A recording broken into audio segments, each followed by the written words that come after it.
Hotep, cher Kamit, je vais parler avec vous aujourd'hui du jeûne chez le Kamit et aussi du jeûne du Ramadan. Alors, j'en ai déjà parlé, je pense, près de, disons, 2 fois. J'en ai déjà parlé 2 fois du jeûne du Ramadan. Et je vais encore parler dans cette vidéo. Parce que déjà, vous savez, la répétition, c'est une des clés de l'apprentissage. Et aussi, ce sera comme ça une nouvelle information pour ceux qui viennent de s'abonner à notre chaîne. Alors, déjà, avant de faire un jeûne, il faut comprendre qu'il est important, pour ceux qui ont des doutes par rapport à la santé, de consulter un médecin, voilà, un diététicien, pour savoir aussi parce que il y a des personnes qui ont des carences, il y a des personnes qui, je veux dire ici en vitamines, certaines personnes qui manquent certains nutriments. Il y a des personnes qui ont sur un boulot ou des activités assez particulières. Par exemple, si vous êtes un sportif professionnel, vous ne pouvez pas jeûner. Voilà, comme des personnes ordinaires. Si vous êtes une femme enceinte, vous êtes en train de préparer un voyage, vous êtes en train de faire certaines activités assez particulières, vous ne pouvez pas jeûner comme des personnes ordinaires. Ce sera la première étape. Alors ensuite, quelle est la raison pour laquelle vous jeûnez? Pour le Kamit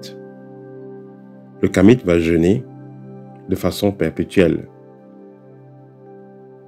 Mais ce n'est pas un jeûne du genre, il va faire des jours sans manger, non. Quand je dis de façon perpétuelle, j'ai oublié qu'on appelle ça, je ne sais pas si c'est jeûne intermittent, bref, peut-être vous allez vous rappeler du mot et vous pouvez dire ça en commentaire.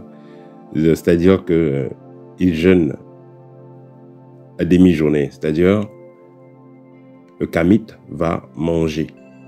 Ou alors une personne qui sait bien comment le corps fonctionne va manger à partir de 11 h jusqu'à, on va dire, au trop à 20 h. Au pire des cas, 21 h. Il ne va pas manger très tôt, il ne va pas manger très tard. Pourquoi? Quand vous mangez très tôt, le corps n'est pas encore prêt. Quand vous mangez très tard, le corps n'est plus vraiment adapté, il n'est plus très disposé à digérer. Et ce que je vais vous dire, c'est d'abord scientifique. Parce qu'il ne faut pas juste sauter dans les choses, dire non, c'est spirituel, en négligeant le côté scientifique et médicinal. Non, là, ça n'a pas de sens. Je vous ai toujours dit, la spiritualité doit permettre de vivre mieux et non une souffrance en quelque sorte.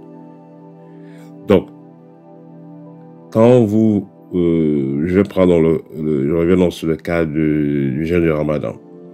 Le jeûne musulman va dire que voilà, il va manger avant que le soleil ne se lève et il va manger après que le soleil soit couché. Or, pour le Kamit, ce ne sont pas les périodes vraiment adéquates pour manger. Quand vous mangez très tôt le matin avant de sortir, vous allez manger à 4 h, vous allez manger à 5 h, vous serez fatigué toute la journée.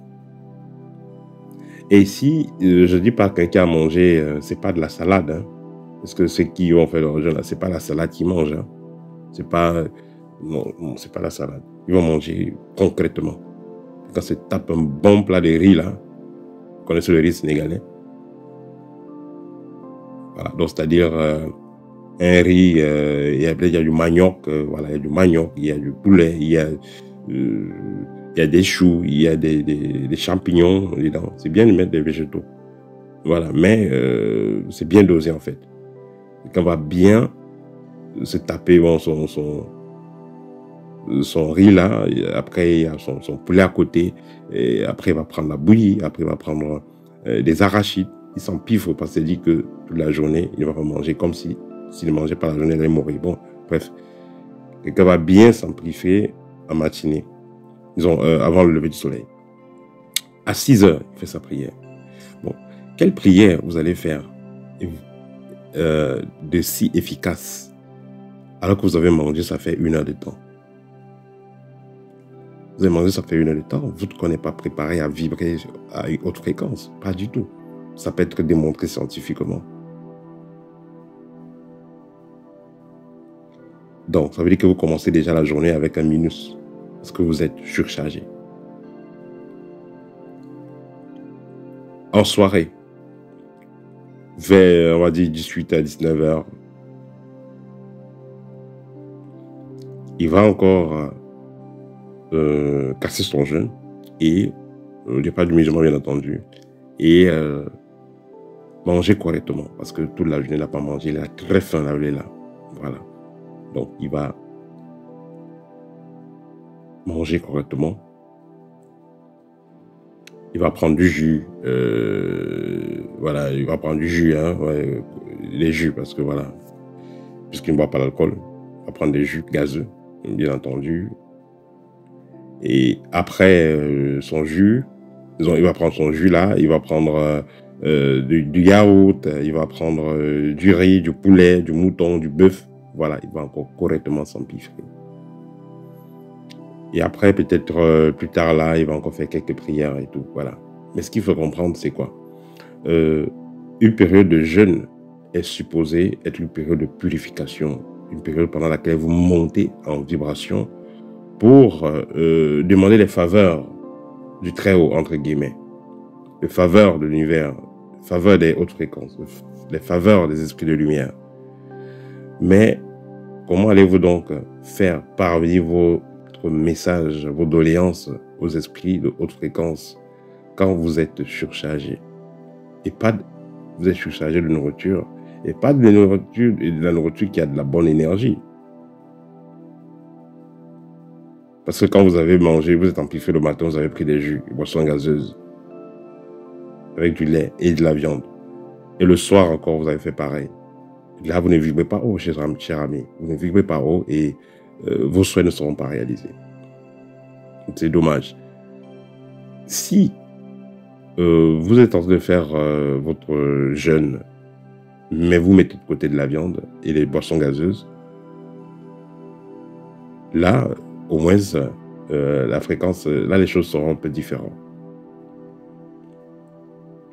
Parce que quand vous faites le jeûne, vous vous abstenez de quelque chose. Alors, si ce dont vous vous abstenez n'influence pas tellement vibratoirement votre corps, c'est-à-dire ça n'apporte pas de l'énergie assez positive, il n'y a pas de grand changement, ça veut dire que ça ne sert pas à grand chose. Donc, si vous vous abstenez de manger, par exemple, pendant une période, mais après vous allez encore manger de la viande cette même journée-là, ça veut dire que voilà, ça va freiner le processus que vous êtes en train d'enclencher. Parce que vous êtes en train le fait de rester la journée sans manger, ça veut dire que vous voulez monter en vibration. Parce que pendant cette période-là, on va dire que vous priez, vous méditez et tout, vous restez dans le calme, vous restez dans la positivité, vous allez monter en vibration. Mais vous allez encore gâcher le processus avec de la viande que vous allez mettre dessus, ou certains aliments pas adéquats. Voilà. Donc, ça sera un plus pour vous pendant cette période-là d'éviter de manger des aliments qui baissent votre fréquence. Donc, c'est-à-dire les sucreries que vous allez prendre là, les gâteaux, des produits laitiers, de la viande. Voilà, vous devez mettre ça de côté pendant cette période que vous voulez augmenter votre taux vibratoire. Alors, le jeûne du Kamit, c'est quoi? Le Kamit va donc éviter de manger à certaines heures, comme je l'ai dit, trop tôt ou très tard, parce qu'il a compris que ça influence directement son énergie et son taux vibratoire. Par conséquent, cela va influencer sa capacité d'interférer avec le monde invisible. Si vous n'interférez pas bien avec le monde invisible, vous n'aurez pas de résultats. Si vous interférez bien, vous aurez des résultats. Alors, pour finir, ce qui sera à noter chez le Kamit, c'est que il n'est pas obligé de faire des heures, disons, des jours. Autant pour moi, il n'est pas obligé de faire des jours, de se compliquer avec une alimentation très rude, c'est-à-dire faire du jeûne très long et tout ça. Non, Ce n'est pas le plus important. Le plus important chez le kamite, c'est de contrôler son niveau d'énergie, de contrôler son taux vibratoire. Parce que tout ça, ce n'est qu'un jeu d'énergie et de taux vibratoire. Parce que le monde, l'univers ne comprend que ce langage-là de l'énergie et du taux vibratoire. Si vous avez déjà compris que le fait de ne pas manger à certaines heures, le fait de manger certains éléments et ne pas manger certains aliments, agit de certaines façons sur votre aura, sur votre taux vibratoire, alors vous avez tout compris. Ça ne sert à rien de faire des longues périodes de ne manger rien et après vous mangez ce qui va mettre votre vibration à zéro. C'est comme si vous mettez un pied devant, un pied derrière. Voilà, là vous n'avancez pas, vous tournez en rond. Nous sommes à l'ère du Verseau, il faut dire la vérité aux gens. Et il faut être capable aussi de démontrer ce qu'on dit de façon scientifique. Voilà, c'était tout pour le petit partage d'aujourd'hui. Si vous avez des amis musulmans, partagez la vidéo. Ça va les aider à s'améliorer.